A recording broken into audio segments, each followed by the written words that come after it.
வாசிப்பு என்பது எவ்வளவு பெரிய பலம் என்பதை நாம் வாசித்து வாசித்துத்தான் தெரிந்து கொள்ள வேண்டும். நான் உதாரணத்திற்காக முதலில் நமக்கு அடிப்படை நூலாக உலக பொதுமறை என்று நாம் கொண்டாடுகின்ற திருக்குறளை கையில் எடுக்கிறோம். திருக்குறளுக்கு எத்தனையோ பேர் உரை எழுதியிருக்கிறார்கள். நாம் வாசித்துக் கொண்டே இருக்கும், இன்னும் புதிது புதிதாக எழுதி கொண்டே இருக்கிறார்கள். ஒரு குறட்பா செய்நந்தி அறிதல், நயன் தூக்கார் செய்த உதவி பயன் தூக்கின் நன்மை கடலின் பெரிது. உங்களுக்கு இந்த குறட்பா தெரிந்திருக்கு.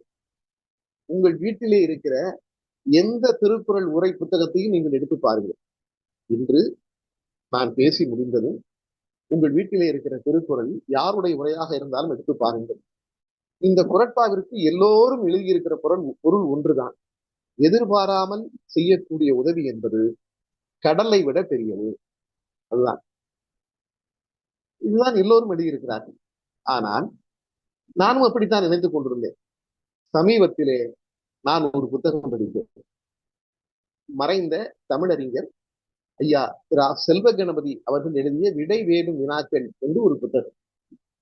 அந்த புத்தகத்திலே இந்த குறட்பாவை எழுதிய ஐயா செல்வ கணபதி அவர்கள் என்று சொல்கிறார், நயம் தூக்கார் செய்த உதவி பயன் தூக்கி நன்மை கடலின் பெரிது என்று, எதிர்பாராமல் செய்த உதவி என்பது கடலை விட பெரியது என்று வள்ளுவர் சொல்வது கடலினுடைய அளவை வைத்து அல்ல. கடலை விட பெரியது என்று நாம் படித்தவுடன் என்ன நினைப்போம்? கடல் மிக பெரியது, கடலை விட இது அளவில் பெரியது என்றுதான் நாம் நினைப்போம். எல்லோரும் அப்படித்தான் பொருள் தந்திருக்கிறார்கள். ஆனால் ஐயா செல்வ கணபதி அவர்கள் வேறொரு நோக்கத்தில் வேறொரு பார்வை இந்த குறளை பார்க்கிறார். என்ன சொல்கிறார்? திருவள்ளுவர் கடலினுடைய அளவை வைத்து சொல்லவில்லை, கடலின் தன்மையை வைத்து சொல்கிறார் என்று சொல்கிறார். அதாவது கடலினிடம் சூரியன் நீரை கேட்கிறது, உடனே கடல் கொடுக்குமா? கொடுக்கும் போது கடல் என்ன நினைத்து கொடுக்குமா?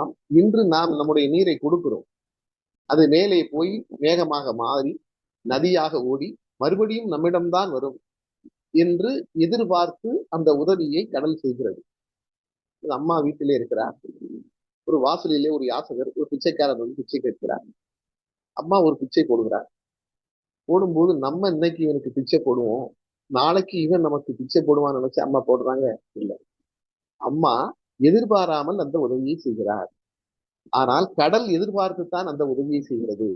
ஆக அம்மா செய்கிற உதவி மிக சிறியதாக இருந்தாலும் அது இந்த கடலை விட பெரியது. கடலினுடைய தன்மையை விட இந்த